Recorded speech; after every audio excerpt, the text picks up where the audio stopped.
Hello, my name is Jason Flittner. I have been here at Netflix for about 4 years, and I've always really appreciated the nice espresso machines that we have.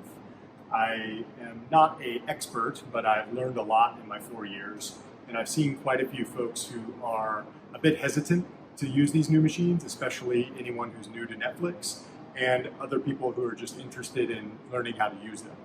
I've also seen some people make some common mistakes. So today I'm going to show you how to use the machine the best I know how, and to tell you about how to not make some of those same mistakes that some folks make.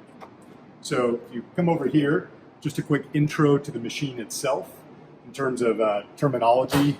This part here is called the portafilter. So that is where the coffee goes. We'll show you that in a minute. The buttons up here, you'll notice there are 4 buttons, but these machines are actually set up so that these 2 buttons and these 2 buttons do the same thing.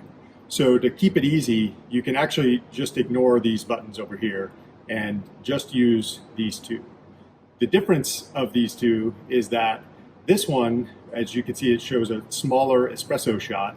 That will make a stronger espresso for you, a stronger tasting espresso. So this one is going to be most ideal for a milk-based drink like a latte or a cappuccino. This one is going to give you a bit more espresso, and it's going to be a little bit of a lighter flavor. And so this one would be better for either just a straight espresso, or if you were going to do an Americano, where you might add some hot water to your espresso. So a couple of common mistakes that I see people make with these machines is, first of all, you should know that anything that's metal on this machine could be very hot. So be careful not to touch anything that's metal, especially this part here. So this is the steam wand. This is what we'll use to steam our milk. And if you'll notice, there's actually a grabber here on the steam wand. You always want to grab that part. Never grab the metal part of the wand. It'll burn you. Outside of that, there's also this here, which is a water dispenser. I'll show you how to use that for dispensing water for Americanos a little bit later.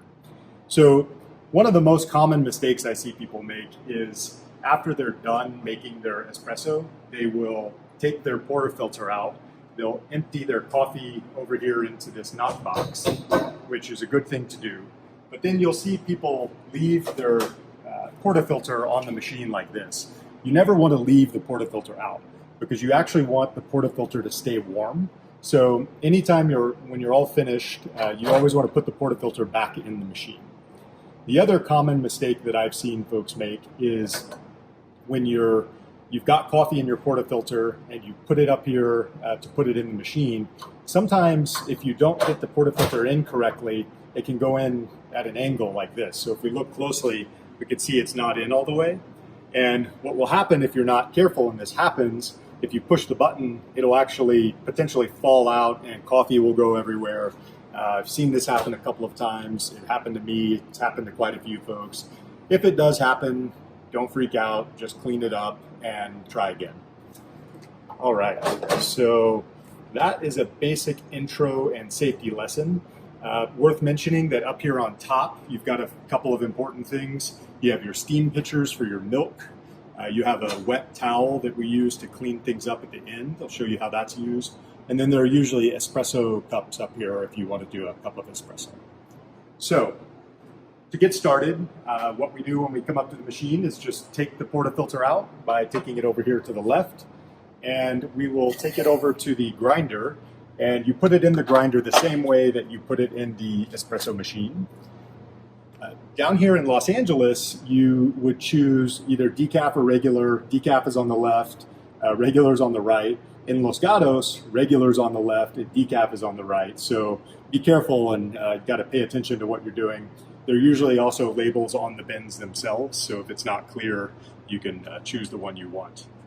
So what we'll do is, for this one, we'll just go ahead and click regular and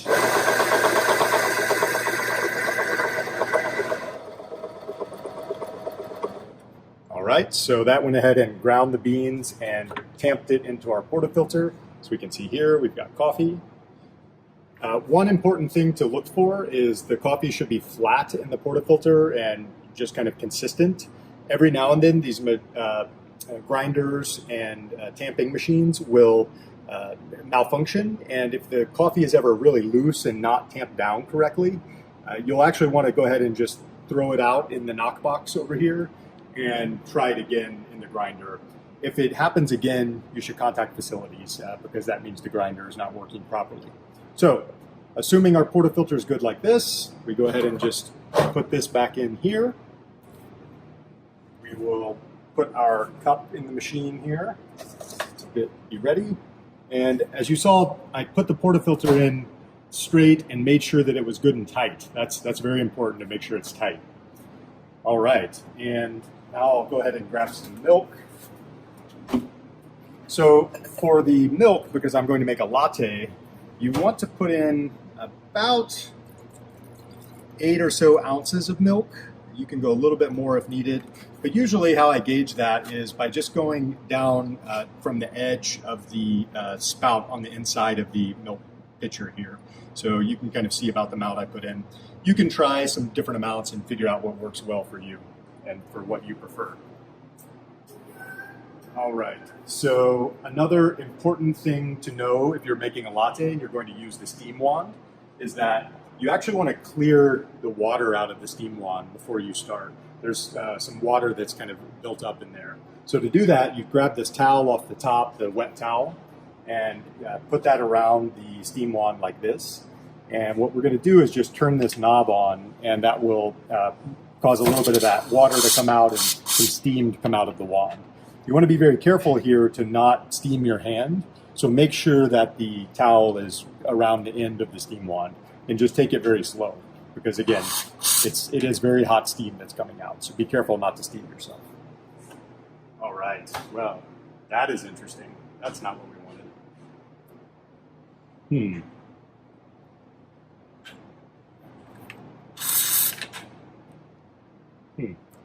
Okay. All right, so as we saw, whoever used this machine before must not have cleared the steam wand after they were done, or they didn't clean it. So this is why it's very important to always clean the steam wand and to be sure and clear it before you use it. So now that everything is cleared and ready to go, we will go ahead and make our latte. So we have our pitcher here with our milk. It's also worth mentioning the thermometer. I highly recommend using a thermometer if there's one by the machine. They make it much easier to tell if your milk is the right temperature while you're steaming. You basically want to take the milk up to about 140 degrees and you want to turn the steam off right when it gets around 140. If the milk gets over 160 degrees, it actually will taste pretty bad and will be scalded, so it doesn't taste great. If there is no thermometer available, you can also just, as you're steaming the milk, feel the side of it. And what they say is, as soon as it's too hot to touch, that's how you know when it's about the right temperature. Again, I prefer the thermometer because I think it makes it much easier to tell. And this just clips on the side of the pitcher here. All right, so what we'll do is go ahead and, because we're making a latte, we will push this button here to go ahead and start the espresso. And what we should look for when the espresso is brewing, if you take a look at the coffee that's coming out here, it should come out slowly in these two kind of very small streams. If it's coming out really fast or really slow, again, you might want to let facilities know because they may need to adjust the machine and the grind setting. But so that is already ready to go, so we can just leave that. And what we'll do now is take our steam wand over like this. And for making lattes and getting the milk just perfect, the most important thing is to steam the milk in a way that creates a certain amount of foam, but not too much foam. So this is one thing that requires quite a bit of practice as you learn how to make lattes. And what you'll want to do is start with the end of the steam wand in the milk. And then as we turn it on, we'll actually keep the steam wand up toward the top of the milk. And you'll see how I do that here. The one thing you want to be careful about is don't start it with it out of the milk because that'll blow big bubbles and can make quite a mess. So be sure to start it with it in the milk. So what we'll do is go ahead and turn our knob on here. And we want to have the steam wand at an angle so that we create a whirlpool in the milk. And I will just kind of keep bringing it up towards the top here. You'll see some bubbles and that's okay, but we really want to continue seeing that whirlpool. Now our temperature is getting close to 140 already, So I will get ready to turn it off, and there we go. So we can see we've got a few bubbles in our milk, but it looks pretty good. If you ever have big bubbles, you can tap the milk on the counter like this to get rid of those bubbles. And what we'll do is grab our espresso shot here, go ahead and pour it in. And this foam is pretty thick, but we might be able to get a little bit of latte art here. Let's see. Yeah, not too bad. All right, so that looks good. Now to the most important part of how to make the espresso. You have to clean the machine when you're done.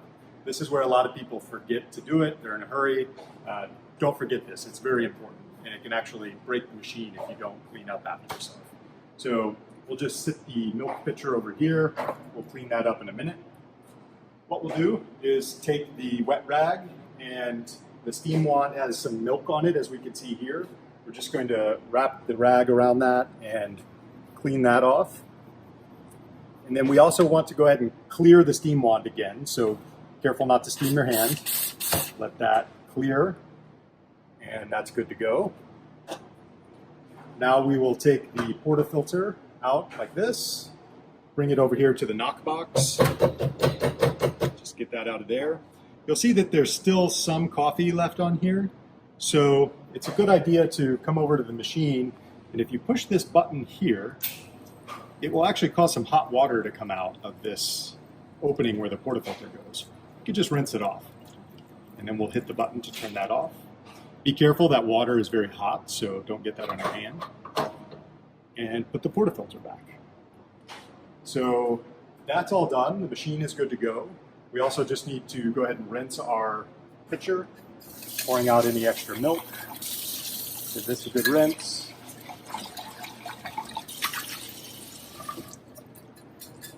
And we can just put that up here on top of the machine. So that's about it.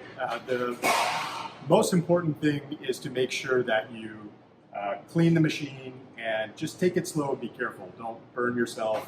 Know that all the metal parts are going to be quite hot. So yeah, just be careful. And if you have any ideas or suggestions, or maybe I did something incorrectly, feel free to let me know, or maybe you can make a video that's even better than this one. So thank you very much, and I hope this was helpful.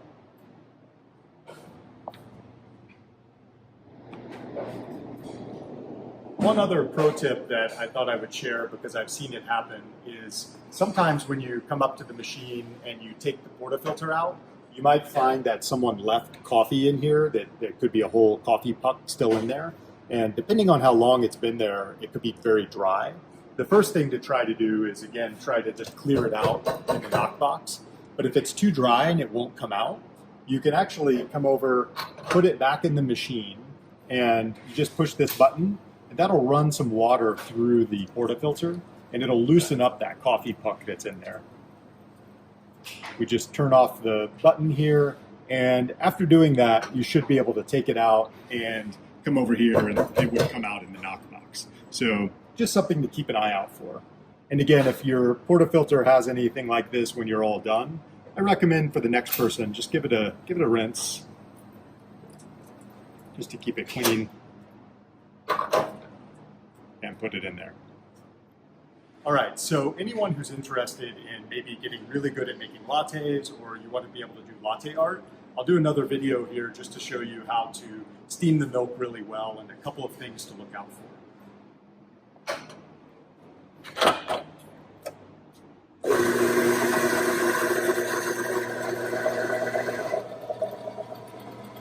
So again, when we put our milk in, we go just below the bottom of this lip here.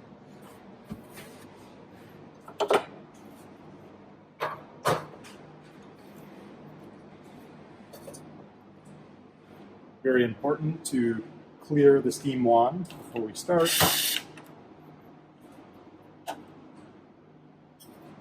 All right, so when you're steaming your milk, you want the end result to look something like wet paint.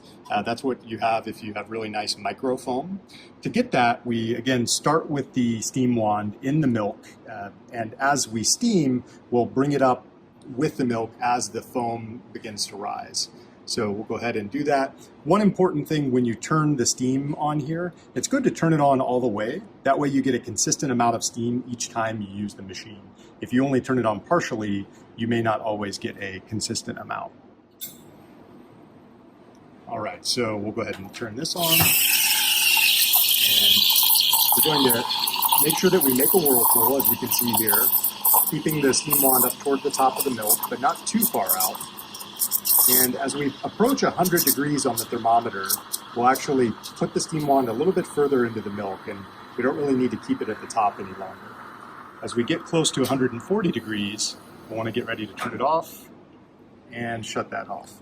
If we look at the milk, there are a few big bubbles in here. What we can do is just tap it on the counter like this. That'll get rid of those big bubbles. Now we'll grab our espresso, and you want to move relatively quickly to do this part, because if you wait too long, the foam will not be as good for pouring latte art. So just pour that in like that, and there we go. We get a little bit of latte art. Again, the important thing to look for is that nice consistency of the microfoam. It should look a lot like wet paint, like house paint. You have to practice this part a lot. This is one of the hardest things to get good at. And again, after you're done, be sure to clean up the machine.